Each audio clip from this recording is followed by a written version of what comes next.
Welcome to Electrified. It's your host, Dylan Loomis. So first up today, Tesla on Twitter tweeting out the semi-delivery event. Some people are saying, why not a full delivery event? December 1st at Gig in Nevada. So hopefully at this event, we can learn more about the charging standard, the MCS. We can learn more about the specs, the cost, the efficiency. We have a general idea, but it would be nice to know for sure. Again, I shared this yesterday, but if you'd like a chance to attend this event, this is the criteria. It will be linked below. The Model S was tested by the Euro NCAP. No surprise, receiving a 5-star rating and great scores all across the board. There is some video footage. I'll link it below if you enjoy watching beautiful cars get destroyed. And here's the best way to contextualize these rankings. These are the top 6 vehicles for the 2022 model year, sorted by overall rating. Of course, the 2 Teslas sit at the top of the list. We've been over these safety ratings many times before, so we don't need to spend a lot of time here, but across the board, as you can see, Tesla is the best, or at least among the best. For further context, the Euro NCAP did test the Model 3 back in 2019, and here are the results. And right above each result, I will put the actual results for the most recent test for the Model S. Tesla's safety has been great, and it's still only getting better. And Tesla's head of IR said there's a misconception that all vehicles with automatic emergency braking and active safety are created equal. That's not the case. Performance of active safety software differs materially across the industry. When it comes to Tesla's FSD Beta V11, Elon said it will widen V11 beta before Thanksgiving. This week, Elon's in court defending his 2018 pay package, and we're getting some interesting details from the testimony. Before we get into it though, I learned today that the shareholder suing Elon only owns 9 shares of Tesla. Also, remember that back in 2018, Tesla was valued around $55 billion to start the year. That number climbed to $1.2 trillion at one point, and still today sits at $590 billion. The point being, since this pay package was initiated, I would argue that Tesla shareholders have done pretty well. Anyway, what can we learn? Robin Denholm said the goals tied to Elon's grant in 2018 were audacious and characterized Tesla's operational forecasting as not reliable. She also said that Tesla might produce 100 semis this year. Personally, I was only expecting maybe 20 to 40. Tesla's former CFO said the internal targets at the time were absolutely not easy for us to achieve, and he said Elon did not dictate the terms of the grant. Tesla board member Ira Aaron Prius said Tesla's pay package featured extraordinarily ambitious and difficult hurdles and was meant to keep Elon engaged at Tesla. At the time, Elon owned around 22% of Tesla, and now even after all of the Tesla share sales, he still owns about 14%. In my eyes, this whole thing really should boil down to this. Ms. Denholm said she is focused on the results Elon is able to drive at Tesla, not the amount of time he dedicates to the company. And possibly the best news, Elon said, I expect to reduce my time at Twitter and find somebody else to run Twitter over time. He added he expected the fundamental organizational restructuring of Twitter to be completed soon. And who knows what soon will really mean, but the point still stands. At one point, the attorney for the plaintiff started asking about management changes that Elon made at Twitter. And of course, Elon said, are we in the Tesla trial or the Twitter trial? It gets better. The plaintiff's attorney then asked Elon if he was a trained lawyer, and Elon said, I have some familiarity with the legal system. If you're in enough lawsuits, you pick up a few things along the way. In trial, it's also been confirmed that Elon does not want to be the CEO of any company. Elon went on to explain he's really more of an engineer. That's what he likes doing. He said he just makes sure that we develop breakthrough technologies at all of these different companies and make sure that there's a team of incredible engineers who can achieve those goals. He said, it's my experience that great engineers will only work for a great engineer. That's my first duty, not that of CEO. He said he only called on Tesla employees to assist him at Twitter on a voluntary basis and to work after hours at Twitter, saying this was an after hours just if you're interested in helping me evaluate Twitter engineering, that'd be nice. I think it lasted for a few days and it was over. He said, I didn't think of this as using Tesla assets. There's 120,000 people at the company. This is de minimis, meaning not significant. He said he thinks the mission of the SEC is good, but the question is whether that mission is being executed well. In some cases, I think it's not. The SEC fails to investigate things they should and puts far too much attention on things that are not relevant. The FTX thing, I think, is an example. Why is there no attention given to FTX? Investors lost billions, yet the SEC continues to hound me despite shareholders being greatly rewarded. This makes no sense. And to wrap it up, Robin Denholm also said, "I'm not concerned about the amount of time Elon spends on other endeavors. He will do whatever he needs to achieve the results." It's also important to note that this pay package the Tesla board put in place for Elon has been used as a template for other companies. The deal was praised by some execs and compensation experts because Elon only got paid if Tesla's stock market value jumped by a huge amount and the company's business ultimately improved. The judge isn't expected to issue a verdict for months after the trial concludes. Shifting gears, Consumer Reports released its annual reliability survey, and Tesla is again near the bottom of the list, ranking 19 out of 24, but it's actually an improvement because last year they were second to last. Personally, I put no stock into these surveys, but Jake Fisher, a director at Consumer Reports, said today's hybrids are just as quiet and just as quick and nice to drive as the normal versions. Not sure I agree with that, but more importantly, I want zero emission vehicles because I care about the air that I'm breathing. Here's a list of the top 5, and we have BMW rocketing into the top 5, up 10 spots from last year. Jake did say that Tesla's drivetrains are among the most reliable in the EV market. Some quick bullet points: Mustang Mach-E owners have had problems getting the car to accept a charge. GM's Chevy Bolt and EUV finished below average in quality due to battery problems and electric drive failures. The lowest ranked brand was Mercedes, which suffered from loading its models with leading edge tech that proved to be glitchy. And here's a list of the bottom 5 brands. If you want to check this out in more detail, it'll be linked below.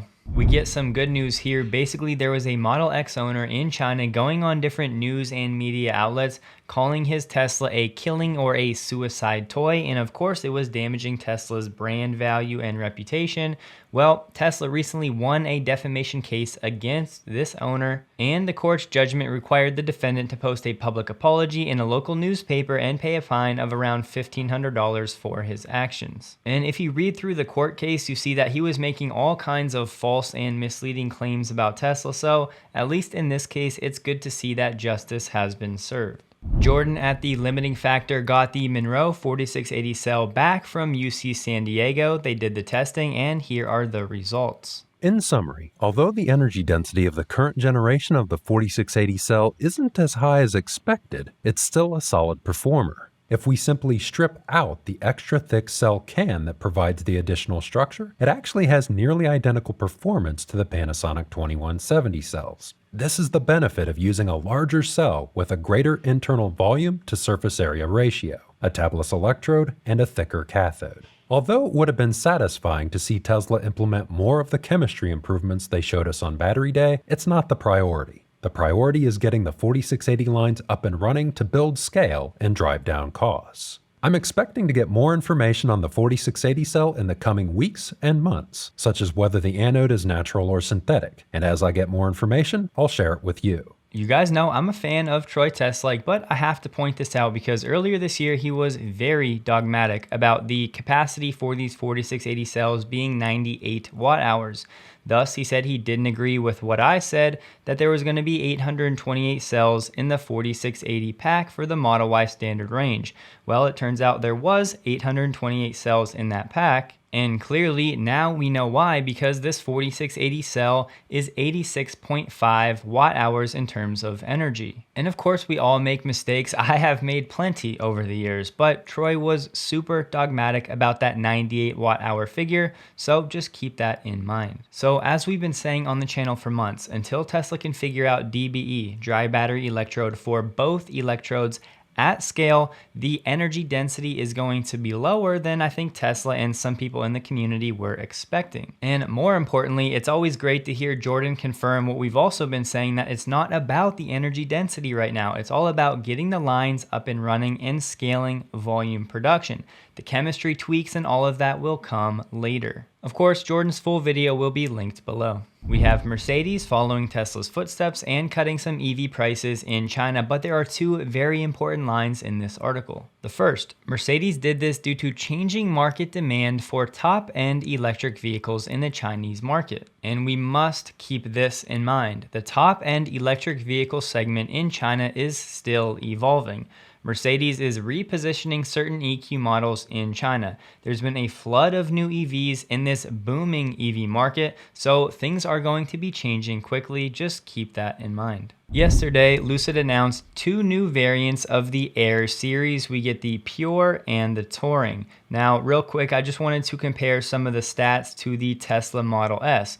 Of course, there's a lot more that goes into a car than the data we have on the screen, but just to get a general comparison.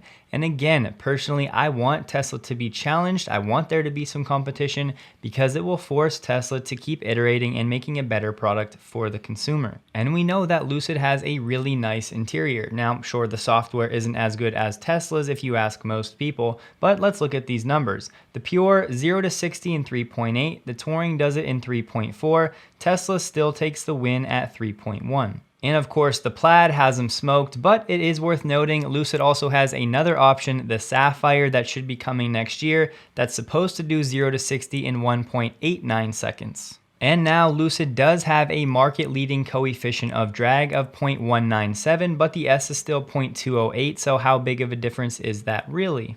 The Lucid Air variants take the check for EPA range, coming in at 410 and 425 miles, compared to the Model S at 405. And I have to say I'm impressed because these two versions of the Lucid are supposed to have a battery pack size of 88 kilowatt hours usable. I wasn't able to confirm that for the Touring, but I believe it's the same size. And for usable pack size for the Model S, it comes in around 95 kilowatt hours. From a consumer standpoint, I think a lot of people would like having cameras, radars, ultrasonics, and LiDAR, which these Air versions have. Again, with the Model S, we're going cameras and vision only. And the Lucid Air Pure starts at $87,400, about $17,000 less than the Model S and the Lucid Air Touring. So obviously this is not a buying guide and I'm not trying to prove which one is better or worse. I'm just trying to give some context for where these numbers fall in line. And I'll just say it, if Apple is serious about electric vehicles and mobility, I really think they should consider buying Lucid. At least from a brand standpoint, it seems like a great fit. Shortly after the Lucid Air event, they dropped some teasers for the upcoming Lucid Gravity, the performance SUV.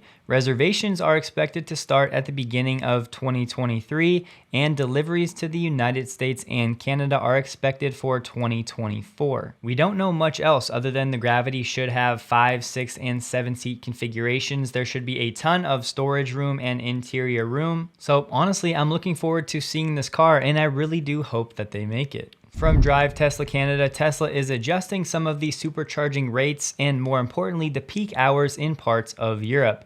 The peak hours before went from 6 a.m. to 10 p.m., so basically all day. Now, in response to customer feedback, which is awesome, they have shortened the peak period for supercharging to 4 to 8 p.m., so customers won't have to pay those higher rates for the entire day. Prices in some European locations going up and going down in others. Toyota still going full steam ahead with the hybrid models, unveiling new versions of the Prius. No specs have been released for the 2023 model in the United States, but you can see it has a sportier look. The 2022 model of the Prius Prime plug-in hybrid cost around $29,000 and had around 25 miles of all-electric range. Last up for today, this is something that Sandy Monroe has really enjoyed talking about as of late after he saw that Valley of Death chart, the downward spiral that's coming. EVs become obviously more economical. People defer purchase and get it in the EV queue rather than settle for a worse, more expensive ICE vehicle. ICE factory utilization plummets, causes depreciation expense going up, ICE prices plummet, and all of these $100 billion business financing arms at legacy OEMs that rely heavily on residual values for ICE vehicles are going to suffer. On that note, I hope you all have a wonderful day. Please like the video if you did, and a huge thank you to all of my Patreon supporters.